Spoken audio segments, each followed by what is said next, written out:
Hello दोस्तों, नमस्कार। स्वागत है आप सभी का एजुकेशन मंत्रा में। दोस्तों, टेट, सीटेट, सुपर टेट की प्रिपरेशन सम्मिलित तरीके से एजुकेशन मंत्रा यूट्यूब चैनल के माध्यम से करवाई जा रही है। तो ऐसे में मैंने कल लाइव क्लास के दौरान वादा किया था कि बाल विकास का हैंड रिटन नोट्स आपको प्रोवाइड किया जाएगा।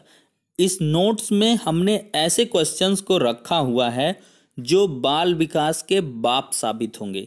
जी हाँ दोस्तों, आप पूरा वीडियो देखिएगा, फिर बताइएगा कि बाल विकास का कितना पोर्शन एक ही वीडियो में पूरा का पूरा डिस्कस हो गया है और इम्पॉर्टेंट क्वेश्चंस को निचोड़ कर रख दिया गया है। तो पूरे यूट्यूब में आपको इस तरह के स्टडी मटेरियल नहीं मिलेंगे और अगर ऐसे पढ़ेंगे तो आपकी जॉब श्योर है दोस्तों। तो चलिए बिना किसी देरी के वीडियो सेशन को स्टार्ट करते हैं। सेशन कितने टाइम का रहेगा ये डिसाइडेड नहीं है, जब तक पूरी पीडीएफ समाप्त नहीं हो जाएगी डिस्कस करते रहेंगे। तो चलिए दोस्तों शुरू करते हैं पूरी जर्नी। तो चलिए दोस्तों, यहाँ पर एग्जाम क्रैकर सीरीज को हम डिस्कस करेंगे और पहला क्वेश्चन लेते हैं, संज्ञानात्मक विकास का सिद्धांत किसने दिया था। बहुत ही इंपॉर्टेंट क्वेश्चन है। संज्ञानात्मक का जो विकास का सिद्धांत है ये जीन पियाजे ने दिया था। कॉग्निटिव डेवलपमेंट की थियरी किसने दी है, जीन पियाजे ने। 4 अवस्थाएं भी बताई हैं, इनके द्वारा बताई गई हैं और उनको आप कमेंट बॉक्स के माध्यम से बताएं। चलिए दोस्तों नेक्स्ट क्वेश्चन की ओर बढ़ते हैं। भाषा विकास का सिद्धांत किसने दिया था। सीटेट का बहुत ही ये पेटेंट क्वेश्चन होता है, चॉम्स्की। जी हाँ, चॉम्स्की चाहे जो कुछ कहें, तो भाषा विकास का जो सिद्धांत है, थियरी ऑफ लैंग्वेज डेवलपमेंट, ये चॉम्स्की के द्वारा दिया गया है। अगला क्वेश्चन है, शारीरिक वृद्धि और विकास को क्या कहते हैं। तो शारीरिक वृद्धि हो गई और विकास हो गया। जो ग्रोथ और डेवलपमेंट है इसको एक वर्ड अभिवृद्धि कहते हैं। सीटेट का बहुत ही पेटेंट क्वेश्चन है। अगला क्वेश्चन है कि बाल मनोविज्ञान का केंद्र बिंदु क्या है। देखिए, जो ये बाल मनोविज्ञान है या बाल विकास शिक्षण विधि है, ये सिर्फ बच्चों के लिए ही बनी है और इसमें जो केंद्र बिंदु में रहेगा, सेंट्रलाइज्ड पॉइंट पर रहेगा, वो बालक रहेगा, आपका चाइल्ड रहेगा। तो ये इंपॉर्टेंट क्वेश्चन है। यूपीटेट 2011 और सीटेट 2014 इस तरह के कई बार ये पूछा गया है, तो आप लोग इसको बिल्कुल से याद कर लें। और देखिए 5वां क्वेश्चन लेते हैं कि शिशु का अधिकांश व्यवहार आधारित होता है।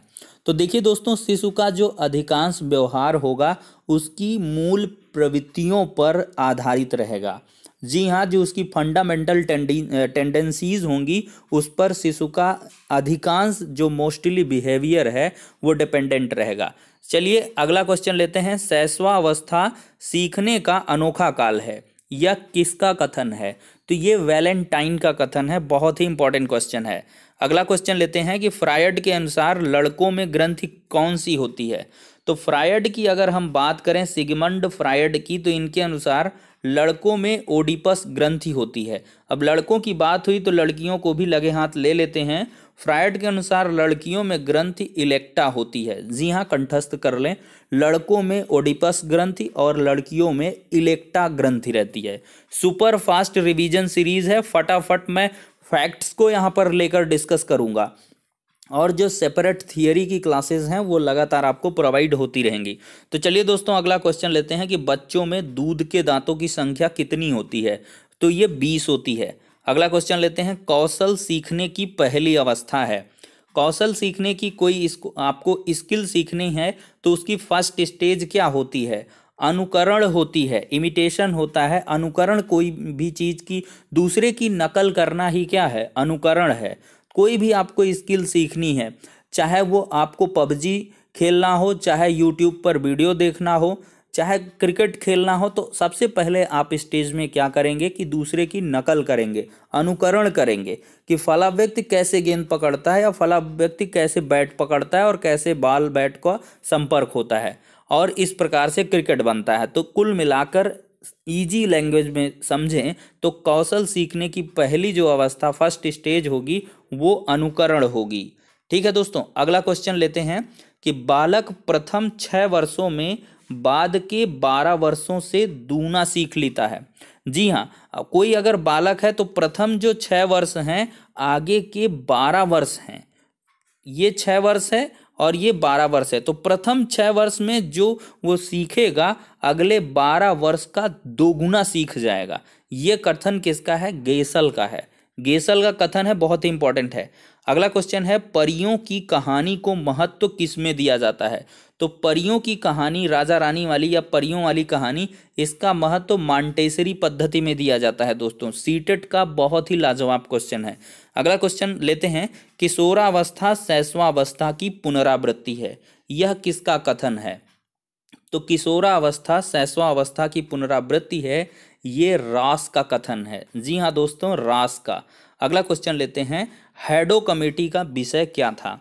तो बात करें तो हैडो कमेटी का जो विषय था वो किशोरावस्था यानी कि एडोलेसेंस का इसमें जो है मेनली हैडो कमेटी के द्वारा एनालिसिस किया गया था। तो हैडो कमेटी किससे रिलेटेड है? एडोलेसेंस से या किशोरावस्था से? किशोरावस्था तनाव, तूफान और संघर्ष की अवस्था होती है। किसका ये स्टेज है, यानी कि किसका स्टेटमेंट है, सॉरी, तो स्टेनले हॉल का है। इसको भी आप याद रखें, बहुत ही पेटेंट क्वेश्चन है। UP TET, C TET, super TET सब में ये पूछा जाता है। अगला क्वेश्चन है, मानसिक आयु का प्रत्यय किसने दिया था? मानसिक आयु, मेंटल एज की बात करें तो इसका प्रत्यय दिया था बिने साइमन ने। ठीक है दोस्तों, बिने साइमन ने। अगला क्वेश्चन है, शिशु घुटने के बल चलना प्रारंभ करता है। शिशु घुटने के बल चलना कब प्रारंभ करता है दोस्तों? तो 10 माह में। 10 माह का बच्चा हो जाता है तो घुटने के बल चलना प्रारंभ कर देता है। अगला क्वेश्चन है, मैकडूगल, बहुत ही इंपॉर्टेंट है, फाड़ू क्वेश्चन है। मैकडूगल के अनुसार मूल प्रवृत्तियां कितनी होती हैं? तो 14 होती हैं। मैकडूगल ने मूल प्रवृत्तियां कितनी बताई हैं? 14। और मैकडूगल ने ही मूल संवेग कितने बताए हैं? 14। तो जो फंडामेंटल टेंडेंसीज हैं और फंडामेंटल इमोशंस हैं वो 14 बताए गए हैं मैकडूगल के अनुसार, याद कर लें। अगला क्वेश्चन है, संवेग शब्द का शाब्दिक अर्थ क्या है? तो संवेग शब्द का शाब्दिक अर्थ क्या है? उत्तेजना या भाव में उथल पुथल होना ही क्या है? संवेग है। ठीक है, संवेग है। अगला क्वेश्चन, संवेग व्यक्ति की उत्तेजित अवस्था है। एक्साइटेड स्टेज क्या है? संवेग की क्या है? व्यक्ति की एक्साइटेड स्टेज है। यह कथन किसका है? वुडवर्थ का। वुडवर्थ ने बताया था कि जो संवेग है व्यक्ति की उत्तेजित अवस्था होती है। अगला क्वेश्चन है, संवेग का कौन सा सिद्धांत इस विचार को मानता है कि संवेगात्मक अनुभव संवेगात्मक व्यवहार पर आधारित होते हैं? जी हाँ दोस्तों, संवेगात्मक जो अनुभव हैं संवेगात्मक व्यवहार पर आधारित होते हैं। जेम्स लैंग का जो थियरी है, जेम्स लैंग सिद्धांत अगर हम बात करें तो यह कहता है कि संवेगात्मक जो अनुभव हैं वे संवेगात्मक व्यवहार पर आधारित होते हैं।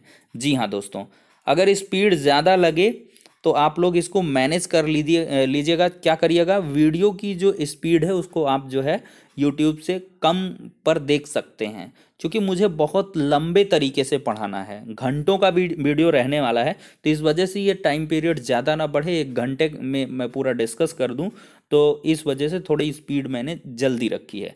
चलिए, लेकिन जो क्वेश्चन है दोस्तों बड़ी मेहनत से तैयार किए गए हैं। जी हाँ, मैंने कई बुक्स को गैदर किया, उससे इंपॉर्टेंट क्वेश्चंस को छांट करके ये वीडियो बनाई है। तो 1 लाइक तो दोस्त बनता है, अभी लाइक कर दो, क्योंकि 20-22 क्वेश्चन डिस्कस हो गए हैं, तब मैंने लाइक के लिए कहा है। 1 लाइक बनता है, और शेयर के लिए मैं एट लास्ट कहूँगा, आपको खुद लगेगा कि हाँ शेयर कर देना चाहिए। अगला क्वेश्चन लेते हैं, गिरोह अवस्था किस आयु वर्ग एवं विलंब विकास से संबंधित है?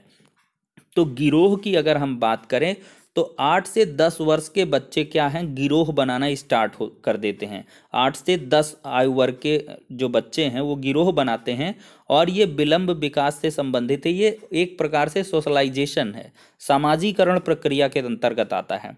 बालकों में जो सामाजिकरण की प्रक्रिया है वो 8 से 10 वर्ष में स्टार्ट हो जाती है। वो लोग ग्रुप में रहना पसंद करते हैं। ठीक है दोस्तों, ये है। गोलमैन किससे संबंधित है? यूपी टेट का पेटेंट क्वेश्चन रहा है। गोलमैन किससे संबंधित है दोस्तों? संवेगात्मक बुद्धि से संबंधित है। रट लो, एकदम से रट लेना, कॉपी पेन बैठ के इसको लिख लेना। गोलमैन किससे संबंधित है? संवेगात्मक बुद्धि से। अगला है, आरटीई एक्ट 2009 का है, राइट टू एजुकेशन एक्ट, इसमें शिक्षक हेतु प्रत्येक सप्ताह में कार्य घंटे कितने हैं, मतलब कोई भी टीचर है अगर वो गवर्नमेंट का है प्राइवेट का है तो उसको एक हफ्ते में आरटीई एक्ट के अकॉर्डिंग कितने घंटे पढ़ाने हैं, 45 घंटे। जो उसके कार्य घंटे हैं वो कितने हैं, 45 है। ठीक है दोस्तों, अगला क्वेश्चन लेते हैं। The moral judgement of child किसकी रचना है, the moral judgement of child, moral judgement of child ये जीन पियाजे की रचना है। रट लो, रट्टा मार लो, the moral judgement of child ये किसकी रचना है, जीन पियाजे की, किसकी, जीन पियाजे की। अगला क्वेश्चन लेते हैं। The behaviour of organism, the behaviour of organism इस पुस्तक के लेखक कौन है दोस्तों, तो ये स्किनर हैं। द बिहेवियर ऑफ ऑर्गेनिज्म पुस्तक के लेखक कौन हैं, ये क्या हैं, स्किनर हैं, स्किनर, एकदम से रट लो। अगला क्वेश्चन लेते हैं। चरित्र आदतों का पुंज है, क्या है, चरित्र आदतों का पुंज है, गठजोड़ है, एक प्रकार से गुच्छा है। चरित्र क्या है, आदतों का, हैबिट्स का। हैबिट्स अगर एक साथ मिला लो, एक बाल्टी में रख लो तो वो क्या बन जाएगा, आपका कैरेक्टर बन जाएगा। ये सैमुअल इस्माइल का स्टेटमेंट है, बहुत ही इंपॉर्टेंट है। सैमुअल इस्माइल ने कहा है चरित्र आदतों का क्या है, पुंज है। अगला क्वेश्चन है।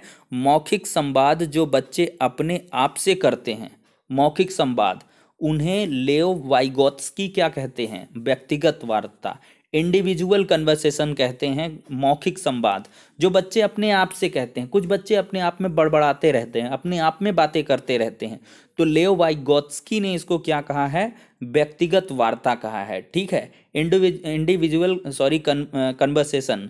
अगला क्वेश्चन है। सृजनात्मकता मौलिक परिणामों को अभिव्यक्त करने की मानसिक प्रक्रिया है, बहुत इंपॉर्टेंट, एकदम से जहर काट क्वेश्चन है। क्रो एंड क्रो का ये स्टेटमेंट है। सृजनात्मकता क्या है, क्रिएटिविटी मौलिक परिणामों को अभिव्यक्ति करने की मानसिक प्रक्रिया है। जी हाँ दोस्त, ये क्रो एंड क्रो का स्टेटमेंट है। अगला क्वेश्चन है। संप्रत्यय निर्माण का प्रथम सोपान क्या है, संप्रत्यय निर्माण के प्रथम सोपान की अगर पहली सीढ़ी की बात करें तो सेग्रीगेशन है, यानी कि पृथक्करण है। संप्रत्यय निर्माण का प्रथम सोपान क्या है, पृथक्करण। अगला क्वेश्चन है। बुद्धि और सृजनात्मकता में किस प्रकार का संबंध पाया जाता है, अगर बुद्धि की बात करें, इंटेलिजेंस और क्रिएटिविटी, इनमें क्या है, पॉजिटिव रिस्पॉन्स है, यानी कि धनात्मक संबंध है, पॉजिटिव रिलेशन है। ठीक है दोस्तों, बुद्धि और सृजनात्मक, जिसके बुद्धि होगी तो वही तो क्रिएटिव इन नेचर होगा, एकदम से डम्ब टाइप का आदमी थोड़ी होगा, तो धनात्मक संबंध है। अगला क्वेश्चन है, बहुत इंपॉर्टेंट है दोस्त। मनोविश्लेषणात्मक सिद्धांत किसने दिया है, कई बार मैंने बताया है, ये सिगमंड फ्रायड का स्टेटमेंट है, सिगमंड फ्रायड ने इस थियरी को दिया है, मनोविश्लेषणात्मक सिद्धांत। अगला क्वेश्चन है। सृजनात्मकता के प्रमुख तत्व कौन से हैं, अगर हम बात करें तो सृजनात्मकता के प्रमुख तत्व हैं धारा प्रवाह, लचीलापन, मौलिकता और विस्तारण। ठीक है, धारा प्रवाह, लचीलापन, मौलिकता और विस्तारण। अगला क्वेश्चन है। वंशानुक्रम माता पिता से संतान को प्राप्त होने वाले गुणों का नाम है, बहुत इंपॉर्टेंट दोस्त। जो हेरिडिटरी है यानी कि वंशानुक्रम है, वो माता पिता से बच्चे को प्राप्त होने वाले गुणों का नाम है। ये रूथ बेनेडिक्ट का कथन है, किसका, रूथ बेनेडिक्ट। ठीक है, अगला क्वेश्चन लेते हैं। लड़के लड़कियों में से भाषा विकास किसमें शीघ्र होता है, अगर हम एक लड़का ले लें, ठीक है, और एक लड़की ले लें, ठीक है, एक लड़का लें और इसके थोड़े से बाल मैं लंबे कर देता हूँ, एक लड़का लें और एक लड़की लें, तो जो लैंग्वेज डेवलपमेंट होगा ये गर्ल में ज़्यादा तेज़ी से होता है। ठीक है, बट लड़कियों में, बच्चियों में शीघ्र होता है। चलिए दोस्त, अगला क्वेश्चन लेते हैं। वंशागति की इकाई क्या है, वंशागति की अगर इकाई की बात करें तो ये जीन है। क्या है दोस्त, जीन। वंशागति की इकाई क्या है, जीन है। फिर है वर्तमान में मनोविज्ञान किसका अध्ययन करता है, अगर प्रेजेंट टाइम में देखें तो मनोविज्ञान व्यवहार का अध्ययन करता है। मनोविज्ञान क्या है, अब व्यवहार का विज्ञान हो गया है। ठीक है, मन का विज्ञान नहीं, व्यवहार का विज्ञान। अगला क्वेश्चन है। वंशानुक्रम व्यक्ति की जन्मजात विशेषताओं का पूर्ण योग है, वंशानुक्रम क्या है, व्यक्ति की जन्मजात विशेषताओं का पूर्ण योग है। वी.एल. जुंग का ये जो है स्टेटमेंट है। अगला क्वेश्चन है। अधिगम क्षमता किससे प्रभावित नहीं होती है, तो अगर मैं अधिगम क्षमता की बात करूंगा, नेशनलिटी, से प्रभावित नहीं होती। नेशनलिटी और अधिगम क्षमता का क्या मतलब है? 4 ऑप्शन रहेंगे, नेशनलिटी को आपको टिक कर देना है, चेकआउट करना है। अगला क्वेश्चन है प्रेक्षणात्मक अधिगम संप्रत्यय किसने दिया था? प्रेक्षणात्मक अधिगम संप्रत्यय किसने दिया था? तो ये दोस्तों कट हो गया था आप लोगों को। मैं सोच रहा था कि जब पीडीएफ प्रोवाइड होगी तो उसमें दिक्कत होगी, तो बंडूरा है इसका। ठीक है, मैं इसको करेक्ट कर लूँगा अभी। एल्बर्ट बैंडूरा द्वारा क्या प्रेक्षणात्मक अधिगम संप्रत्यय दिया गया है? फिर अधिगम द्वारा व्यवहार में परिवर्तन क्या कहलाता है? अधिगम द्वारा व्यवहार में परिवर्तन क्या कहलाता है दोस्त? सीखना। अधिगम द्वारा व्यवहार में अगर परिवर्तन होगा तो ये लर्निंग है। फिर है अधिगम के लिए केंद्रीय तत्व क्या है? अधिगम के लिए अगर केंद्रीय तत्व की बात करें, रीइंफोर्समेंट है, यानी कि पुनर्बलन है। अगला क्वेश्चन है सीखने के नियम किसने दिए हैं? तो सीखने के नियम दिए हैं दोस्तों थॉर्नडाइक ने। थॉर्नडाइक ने सीखने के नियम दिए हैं। कितने नियम दिए हैं कमेंट बॉक्स में बताइएगा। चलिए अगला क्वेश्चन, आवश्यकता प्राणी के अंदर तनाव पैदा करती है और यह तनाव जिस रूप में अनुभव किया जाता है उसे क्या कहते हैं? अंतर्नोद कहते हैं। ठीक है दोस्त, आवश्यकता प्राणी के अंदर टेंशन देगी और यह टेंशन जिस रूप में अनुभव होगा वो क्या कहलाएगा? अंतर्नोद। ठीक है, प्रोत्साहन सिद्धांत के प्रतिपादक कौन हैं? प्रोत्साहन सिद्धांत की अगर हम बात करें तो इसके प्रतिपादक वोल्स और कॉफमैन हैं। बहुत इंपॉर्टेंट क्वेश्चन है। प्रोत्साहन सिद्धांत के प्रतिपादक कौन है? वोल्स और कॉफमैन। अगला क्वेश्चन आ गया दोस्तों, अंतर्नोद सिद्धांत के प्रतिपादक कौन हैं? तो CL हल हैं। CL हल अंतर्नोद सिद्धांत के। अगला क्वेश्चन है जन्मजात अभिप्रेरक कौन से हैं? तो जन्मजात अभिप्रेरक की बात करें तो भूख, प्यास, निद्रा, ये क्या है? जन्मजात अभिप्रेरक हैं। अगला क्वेश्चन है अधिगम का सर्वश्रेष्ठ मार्ग अभिप्रेरणा है। इंपॉर्टेंट है, नोट डाउन कर लो। अधिगम का सर्वश्रेष्ठ मार्ग अभिप्रेरणा है, ये किसका स्टेटमेंट है? स्किनर का। अगला क्वेश्चन है मूल प्रवृत्तियों की संख्या कितनी है? मैकडूगल ने कितनी मूल प्रवृत्तियां बताई है दोस्त? 14। फिर है अगला क्वेश्चन, शरीर रचना सिद्धांत किसने दिया था? सेल्डन ने दिया था। शरीर रचना सिद्धांत किसने दिया है? सेल्डन ने। चलिए करते हैं फटाफट रिवीजन। कुछ विधियां हैं, शिक्षण विधियां हैं और इनके जनक हैं। आगमन विधि किसने दी है? अरस्तु ने। निगमन विधि अरस्तु ने। प्रश्नोत्तरी या सुकरात विधि किसने दी है? सुकरात ने। प्रोजेक्ट विधि किसने दी है? किलपैट्रिक ने। प्रोजेक्ट विधि किसने दी है? किलपैट्रिक ने। खेल विधि की बात करें तो ये कॉल्डवेल कुक ने दी है।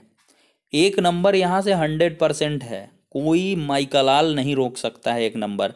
खेल विधि किसकी है? कॉल्डवेल कुक की। डाल्टन विधि की बात करें तो कुमारी हेलेन पार्क हर्स्ट की। ठीक है। हर्बर्ट विधि की बात करें तो हर्बर्ट की है। किंडरगार्टन विधि की बात करें तो ये फ्रोबेल का है। किंडरगार्टन विधि किसने दी है?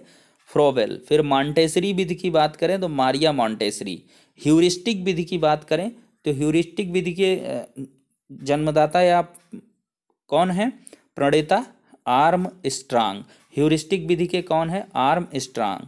बता ही दिया। आगमन विधि अरस्तु, निगमन विधि अरस्तु, प्रोजेक्ट विधि किलपैट्रिक, डाल्टन विधि कुमारी हेलेन पार्क हर्स्ट, किंडरगार्टन ये फ्रोबेल। फिर है किंडरगार्टन का शाब्दिक अर्थ क्या है? तो बच्चों का बगीचा। मॉन्टेसरी विधि बता दिया, मारिया मॉन्टेसरी। ह्यूरिस्टिक विधि आर्म स्ट्रांग। और ह्यूरिस्टिक शब्द का अर्थ क्या है? खोज करना। ह्यूरिस्टिक का मतलब क्या होता है? खोज करना। अगला क्वेश्चन है ग्रीक भाषा में ह्यूरिस्टिक शब्द का अर्थ है उत्पन्न। ग्रीक भाषा में ह्यूरिस्टिक शब्द का क्या मतलब है? उत्पन्न।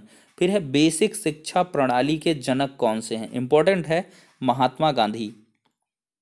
अब देखते हैं बुद्धि के सिद्धांत। 1 नंबर 100% श्योर है, 1 नंबर 100%। तो एक खंड सिद्धांत ये अल्फ्रेड बिने, स्टर्न और टर्मन ने दिया है। एक बुद्धि, बिने और साइमन।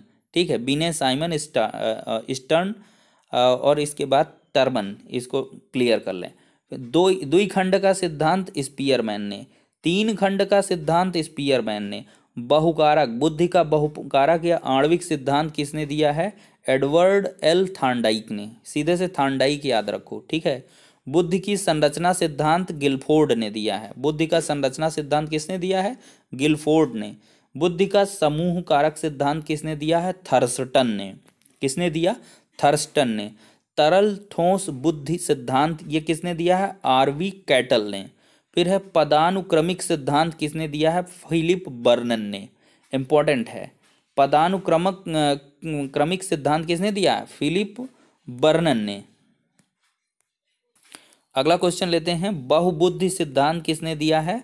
हॉवर्ड गॉर्डनर ने। बहुबुद्धि का सिद्धांत किसने दिया है? हॉवर्ड गॉर्डनर ने। फिर है त्रितत्व का सिद्धांत किसने दिया है? रॉबर्ट स्टैनबर्ग ने। स्टैनबर्ग ने। फिर है बुद्धि का पास मॉडल किसने दिया है? जेपी दास ने। संज्ञानात्मक विकास का सिद्धांत पहला ही क्वेश्चन था, जीन पियाजे ने। चलिए, बहुबुद्धि सिद्धांत हमने बता दिया, होवर्ड गॉर्डनर ने। तरल ठोस बुद्धि सिद्धांत ये आरवी कैटल ने। अगला क्वेश्चन, प्रथम मनोवैज्ञानिक प्रयोगशाला की स्थापना कहाँ हुई थी? जर्मनी के लीपजिंग नगर में। अगला क्वेश्चन है, कौन कर्मचारी ग्रीन बीच वेधशाला में त्रुटि की थी? तो किरण बुक ने। फिर है ये खैर बकवास क्वेश्चन है, बिने साइमन बुद्धि परीक्षण का संबंध कितने वर्षों के बालक से है? 3 से 15 वर्ष के। फिर है टर्मन ने बुद्धि लब्धि का सूत्र कब दिया है? 1916 में। ठीक है। फिर है पदानुक्रमिक बुद्धि का सिद्धांत फिलिप बर्नन ने। द्विकारक स्पीयरमैन हो गया। जड़ बुद्धि की बुद्धि कितनी होती है? 71 से कम होती है। जेपी गुइलफोर्ड ने त्रिबीमा के सिद्धांत में उत्पाद बीमा कितने तत्व या कारक बताए हैं? 6 कारक बताए हैं। ठीक है। बुद्धि परीक्षण की शुरुआत किस देश के प्राथमिक विद्यालयों में प्रारंभ हुई थी? फ्रांस के। अगला अब कुछ सिद्धांत हैं और प्रवर्तक हैं। ठीक है। उद्दीपक अनुक्रिया सिद्धांत ये किसने दिया है? थॉर्नडाइक ने। उद्दीपक अनुक्रिया सिद्धांत, स्टिमुलस रिस्पांस थ्योरी या जिसको कहते हैं एसआर थ्योरी, ये किसने दिया है? थॉर्नडाइक ने। फिर है क्रिया प्रसूत अनुबंधन का सिद्धांत, ये किसने दिया है? बीएफ स्किनर ने। ठीक है। फिर है अनुकूलित अनुक्रिया सिद्धांत, ये किसने दिया है? इवान पी पावलाव ने। ठीक है। समीपता का सिद्धांत अगर बात करें, एडविन रे गुथरी। गुथरी आप याद रखिएगा। समीपता का सिद्धांत किसने दिया है? गुथरी ने। प्रबलन सिद्धांत किसने दिया है? क्लार्क एल हल ने। हल ने दिया है, सिर्फ इसको याद रखें। चिन्ह अधिगम सिद्धांत किसने दिया है? एडवर्ड बेस टॉलमैन ने। चिन्ह अधिगम की बात करें तो टॉलमैन ने। फिर है सूझ या अंतर्दृष्टि का या अधिगम का सिद्धांत कोहलर, बर्दीमर और कोफका ने। ठीक है दोस्त। अधिगम का क्षेत्र सिद्धांत कर्ट लेविन ने दिया है। अधिगम का क्षेत्रवादी सिद्धांत कर्ट लेविन ने। अधिगम सोपान का सिद्धांत आर.एम. गैने ने। सामाजिक अधिगम सिद्धांत किसने दिया? अल्बर्ट बंडूरा ने। चलिए, काफ़ी ज़्यादा क्वेश्चन हो गए हैं, फिर भी हम लोग बढ़ते रहेंगे। तत्परता के नियम का सिद्धांत किसने दिया है? तत्परता के नियम के सिद्धांत की बात करें, लॉ ऑफ रीडीनेस, तो ये थॉर्नडाइक ने दिया है। फिर है बिल्ली पर अधिगम सिद्धांत की खोज किसने की? बिल्ली पर, तो थॉर्नडाइक ने। फिर है थॉर्नडाइक कहाँ के मनोवैज्ञानिक हैं? अमेरिका के। फिर है प्रभाव का नियम किसने दिया है? थॉर्नडाइक ने दिया है। अभ्यास एवं त्रुटि का सिद्धांत किसने दिया? थॉर्नडाइक ने। संबंधनवाद का सिद्धांत किसने दिया? थॉर्नडाइक ने। फिर है सीखने के लिए किस तत्व का होना आवश्यक है? तो अगर आप सीखना चाहते हैं तो सीखने के लिए प्रेरणा, मोटिवेशन का होना आवश्यक है। फिर है सीखने का कौन सा तत्व केंद्रीय है? तो पुनर्बलन है, रीइंफोर्समेंट। देखिए, मूल प्रवृत्तियां हैं और संबंधित आवेग है। पलायन भागने में भय होता है। युयुत्सा युद्ध प्रवृत्ति में क्रोध आवेग आएगा। निवृत्ति अप्रियता विकर्षण में घृणा होगी। पुत्र कामना या पैतृक प्रवृत्ति में वात्सल्य आएगा, प्रेम का माहौल बनेगा। शरणागति संवेदना में कष्ट होगा। जिज्ञासा आश्चर्य, काम में कामुकता होगी। आत्मसम्मान आत्म प्रकाशन में आत्माभिमान या श्रेष्ठता की भावना होगी। दैन्य या विनीत भाव में अधीनता की भावना होगी। सामूहिकता सामूहिकता या समूह प्रवृत्ति में एकाकीपन होगा। फिर है भोजन बेसण में भूख होगी, और संग्रह या संचय में अधिकार भावना, रचना में कृति भाव या रचना की अनुभूति, हास्य में आमोद होगा। अब अधिगम अक्षमता 100% एक नंबर क्या है, 100% क्लियर है। देखिए अधिगम अक्षमता क्या है, लर्निंग डिसेबिलिटी। देखिए बच्चे द्वारा सीखने, सुनने, पढ़ने, बोलने, लिखने, तर्क शक्ति या गणितीय कौशल के प्रयोग करने में जो डिसेबिलिटी है उसको लर्निंग डिसेबिलिटी कहते हैं। अधिगम अक्षमता के प्रकार अगर हम बात करें तो मौखिक रूप से सीखने की जो अक्षमता है वो अफेजिया और डिस्फेजिया है। पढ़ने की अक्षमता बात करें एलेक्सिया है, डिस्कैलकुलिया है। अक्सर डिस्कैलकुलिया पूछा जाता है। पढ़ने की अक्षमता क्या है, डिस्कैलकुलिया सॉरी पढ़ने की अक्षमता क्या है, डिसलेक्सिया है। डिस्कैलकुलिया तो गणितीय अक्षमता होती है कैलकुलेशन की, उसमें डिस्कैलकुलिया है ही जुड़ा कैलकुलेशन का, ठीक है। तो पढ़ने की अक्षमता एलेक्सिया और डिसलेक्सिया है, स्पेशली डिसलेक्सिया याद रखें। लिखने की अक्षमता क्या है, अग्रेफिया है, अप्रेक्सिया है, आसिम्बोलिया है, डिस्ग्राफिया है। लेकिन लिखने की अक्षमता याद रखें डिस्ग्राफिया। देखिए ये जो अग्रेफिया, अप्रेक्सिया, आसिम्बोलिया है, ये विभिन्न प्रकार की लिखने की अक्षमताएं हैं। डिस्प्रैक्सिया भी एक उसका प्रकार है। तो लिखने की अक्षमता क्या है, डिस्प्रैक्सिया, डिस्ग्राफिया। डिस्ग्राफिया आप लर्न करें, लिखने की डिस्ग्राफिया, पढ़ने की डिसलेक्सिया, ठीक है।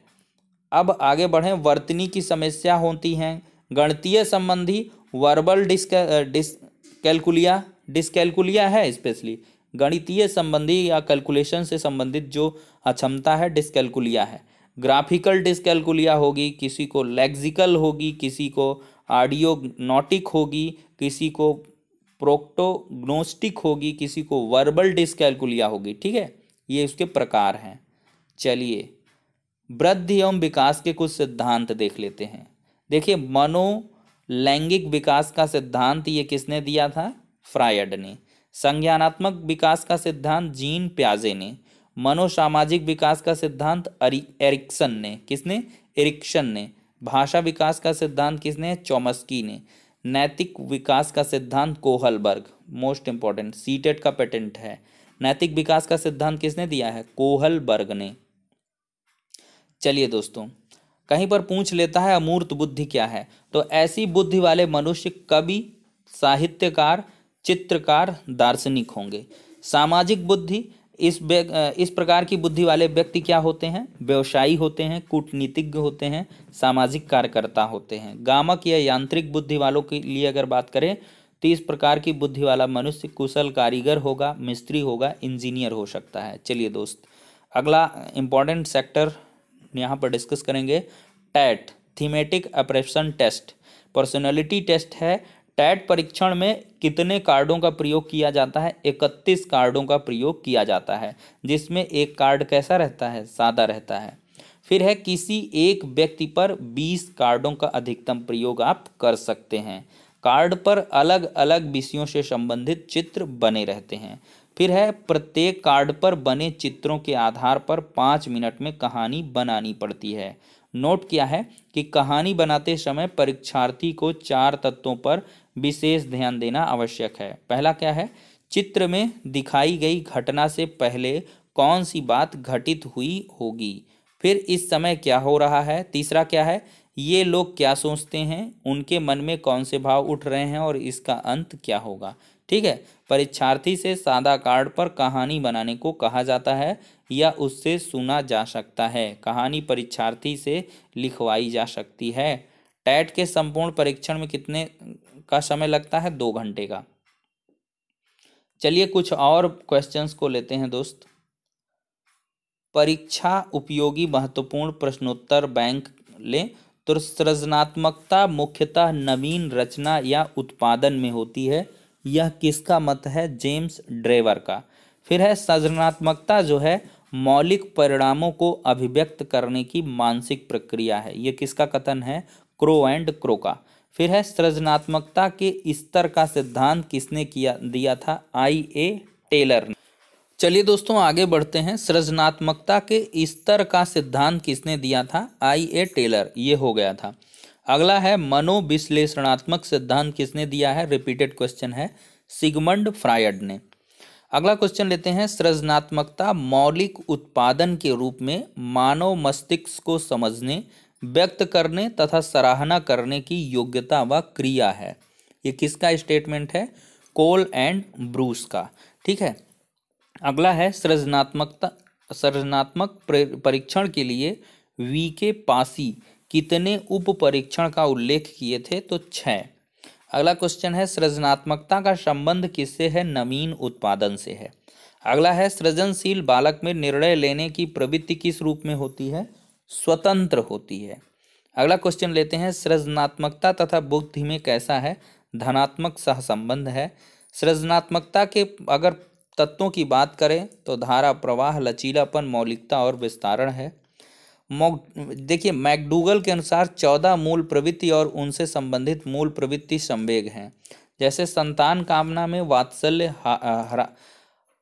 ह्रास में क्या होगा? आमोद होगा, शरणागति में करुणा, जिज्ञासा में आश्चर्य, आत्मगौरव में आत्माभिमान, संग्रहण में अधिकार, रचना धार्मिकता में कृतिभाव, पलायन में भय, युयुत्सा में क्रोध। ये क्या है? निगेटिव हैं। जैसे पलायन, युयुत्सा, दैन्य, निवृत्ति, इनमें देखिए भय, क्रोध, आत्महीनता, घृणा, ये सब क्या है? एकाकीपन, भूख, कामुकता, ये सारे के सारे क्या है? नकारात्मक संवेग हैं। अगला क्वेश्चन है, भारतीय मनोवैज्ञानिक केवल 2 संवेग स्वीकार करते हैं। पहला रागात्मक संवेग और दूसरा द्वेषात्मक, यानी कि पॉजिटिव इमोशन और निगेटिव इमोशन। रागात्मक संवेग की बात करें तो सम्मान, श्रद्धा, भक्ति, मित्रता, आसक्ति, प्रेम, स्नेह, वात्सल्य, दया, अभिमान, गर्व। द्वेषात्मक की बात करें भय, घृणा, कायरता, क्रोध, ईर्ष्या, जलन और अधिकार। अब दोस्तों मैं चलूंगा शैशवावस्था की ओर। शैशवावस्था के जो इंपॉर्टेंट क्वेश्चन हैं उनको डिस्कस कर लेते हैं। देखिए जन्म से 6 वर्ष की अवस्था कौन सी होती है? शैशवावस्था होती है। कुछ मनोवैज्ञानिकों के अनुसार शैशवावस्था 5 से 6 वर्ष तक की आयु को कहते हैं। अगला है, सामाजिकरण प्रक्रिया के प्रारंभ होने की जो अवस्था है वो क्या है? शैशवावस्था है। थॉर्नडाइक के विचार की बात करें तो 3 से 6 वर्ष तक का बच्चा अर्ध स्वप्नों में रहता है। अगला क्वेश्चन है, एक नवजात शिशु का कद या ऊंचाई कितनी होती है? 20 इंच होती है। नवजात शिशु के भार की बात करें तो 6 से 8 पाउंड तक होता है। अगला क्वेश्चन है, बहुत इंपॉर्टेंट है, शैशवावस्था को सीखने का आदर्श काल कहते हैं। वैलेंटाइन का कथन है। अगला है, सबसे तेज शारीरिक विकास होता है शैशवावस्था में। फिर है, विकास की प्रक्रिया कब से प्रारंभ होती है? तो गर्भावस्था से लेकर विकास जीवन पर्यंत होता है। ठीक है, विकास जो है, डेवलपमेंट है, वो आजीवन चलने वाली प्रक्रिया है। फिर है, भाषा विकास पर सर्वाधिक प्रभाव पड़ता है घर का। ठीक है, शिशु की औपचारिक संस्था क्या है? विद्यालय है। और शैशवावस्था में वृद्धि कैसी होती है? तीव्र होती है। अगला है, चलिए, जन्म से किशोरावस्था तक की गतिविधियों को क्या कहते हैं? बाल मनोविज्ञान कहते हैं। व्यक्तित्व विकास की नींव पड़ती है कब? बचपन में। फिर है, शैशवावस्था में 4 संवेग कौन से हैं? भय हो गया, क्रोध हो गया, प्रेम हो गया और पीड़ा हो गई। फिर है, 3 से 6 वर्ष तक का बच्चा अर्ध स्वप्नों में रहता है। ये किसका विचार है? थॉर्नडाइक का है, ऊपर डिस्कस किया जा चुका है। फिर है, शैशवावस्था द्वारा जीवन का पूरा क्रम निश्चित होता है। ये किसने कहा है? एडलर ने कहा है। फिर है, मनुष्य जो कुछ भी बनना चाहता है प्रारंभ के 4-5 वर्षों में बन जाता है। बीटीसी, डीएलएड वगैरह के एग्जाम में बहुत बार पूछा गया है। सिगमंड फ्रायड का कथन है। फिर है, शैशवावस्था को बालक कहा जाता है, ये निर्माण काल।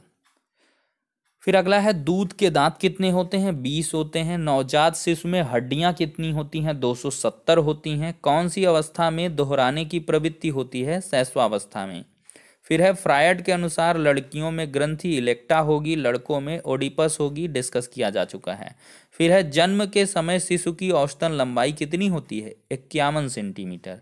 फिर है, नवजात शिशु का भार कितना होता है? 3 किलोग्राम। कितने वर्ष में सभी दूध के दांत निकल आते हैं? 1 वर्ष में। अगला है स्वप्रेम की भावना का विकास कब होता है? शैशवावस्था में।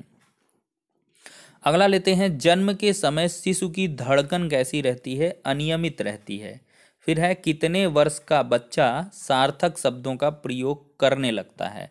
3 वर्ष का जो बच्चा होगा सार्थक शब्दों का प्रयोग करने लगेगा। फिर है, बालक के विकास की प्रक्रिया और विकास की शुरुआत होती है जन्म से पूर्व। फिर है, विकास की प्रक्रिया कब तक चलती है? जीवन पर्यंत।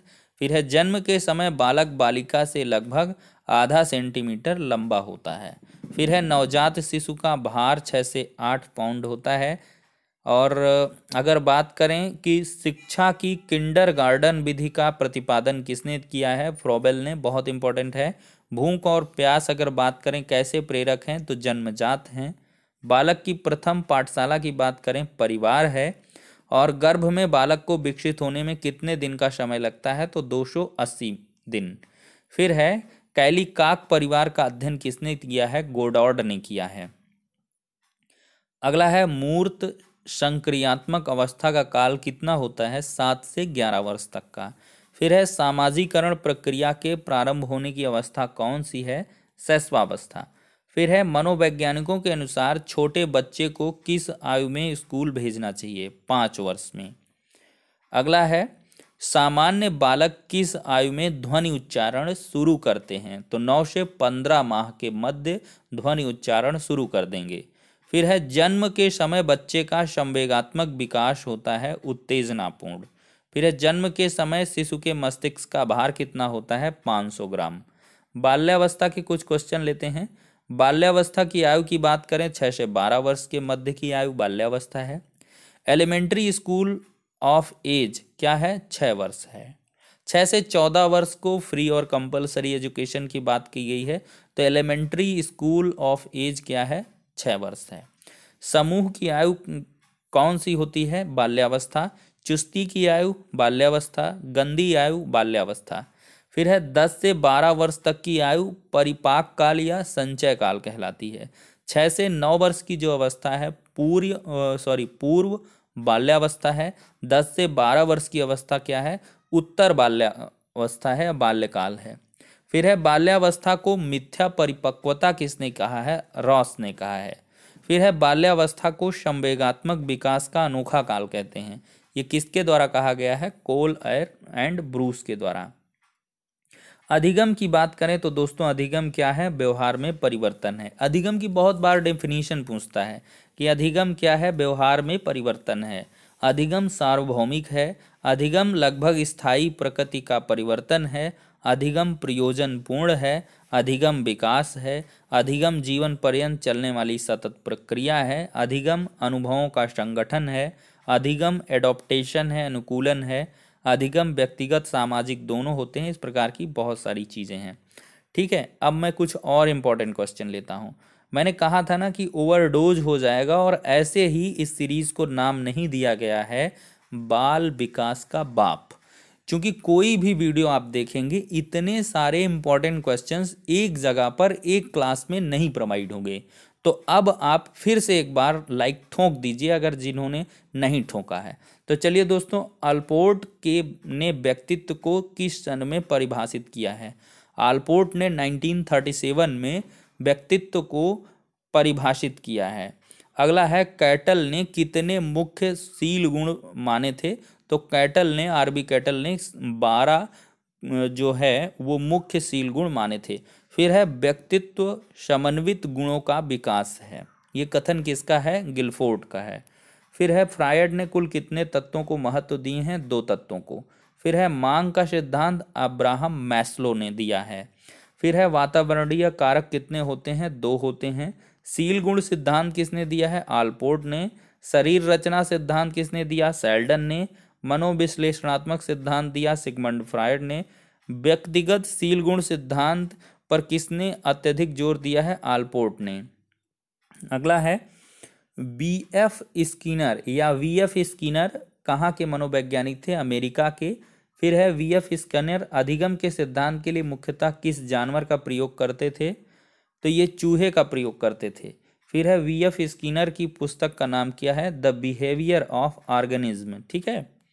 फिर है क्रिया प्रसूत अनुबंधन का सिद्धांत, ये किसने दिया है, वीएफ स्किनर ने ही दिया है। फिर है वीएफ स्किनर चूहे के अतिरिक्त किस पक्षी का प्रयोग करते थे, कबूतर का। स्किनर ने पकड़ा है दो चीजों को, पहला चूहा, दूसरा कबूतर, ठीक है। कौन सा सिद्धांत दिया है, क्रिया प्रसूत अनुबंधन का सिद्धांत। सारे सिद्धांतों को डिस्कस करेंगे डिटेल्ड तरीके से, ठीक है दोस्तों। अधिगम सोपानिकी की हम बात करेंगे तो आर.एम. गैने ने अधिगम की प्रकृति को समझने के लिए, जो लर्निंग प्रोसेस है उसको समझने के लिए अधिगम सोपानिकी नामक नूतन शब्दावली का प्रयोग किया है। आर.एम. गैने ने अधिगम सोपानिकी को 8 वर्गों में वर्गीकृत किया है और अधिगम सोपानिकी के 8 वर्गों में एक स्वस्पष्ट अंतर्निहित क्रम समाहित है तथा इसकी मुख्य विशेषता है सरल से जटिल की ओर। हम देखते हैं अधिगम सोपानिकी कैसे है। पहले संकेत अधिगम, फिर क्या है उद्दीपन अनुक्रिया अधिगम, फिर श्रृंखला अधिगम, फिर शाब्दिक अधिगम, फिर बहुभेदन है, फिर प्रत्यय है, फिर सिद्धांत है, लास्ट में क्या है, समस्या समाधान है। ये पूछ लेता है कि अधिगम सोपानिकी का 8वां चरण क्या है, समस्या समाधान है। 5वां चरण पूछ लेता है बहुभेदन है, और पहला चरण क्या है, संकेत अधिगम है, दूसरा क्या है, उद्दीपन अनुक्रिया अधिगम है। तो दोस्तों ये क्या है, गैने की अधिगम सोपानिकी है। तो कुल मिला के कितने चरण हैं, 8 चरण है। लास्ट में समस्या समाधान कई बार पूछा गया है। 7वें में सिद्धांत है, 6वें में प्रत्यय है। तो ठीक है दोस्त, तो कुल मिलाकर मैंने काफ़ी कुछ यहाँ पर डिस्कस कर दिया है। बाल विकास के बाप सीरीज का ये पहला वीडियो था। इसी प्रकार के और भी वीडियो आते रहेंगे। अब दोस्तों इस वीडियो को आप ज़्यादा से ज़्यादा शेयर करिएगा। काफ़ी मेहनत के बाद, काफ़ी मशक्क़त के बाद इस वीडियो को तैयार किया गया है और बोलते बोलते मेरी आवाज़ भी चेंज हो गई होगी। आपने खुद इसको जो है रिकॉग्नाइज़ किया होगा।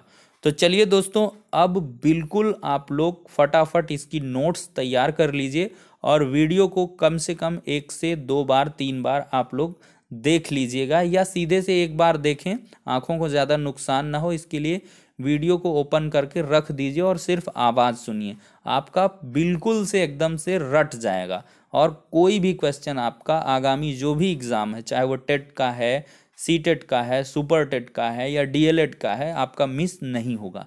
तो चलिए अब नेक्स्ट वीडियो में मिलते हैं, तब तक के लिए शुक्रिया, धन्यवाद।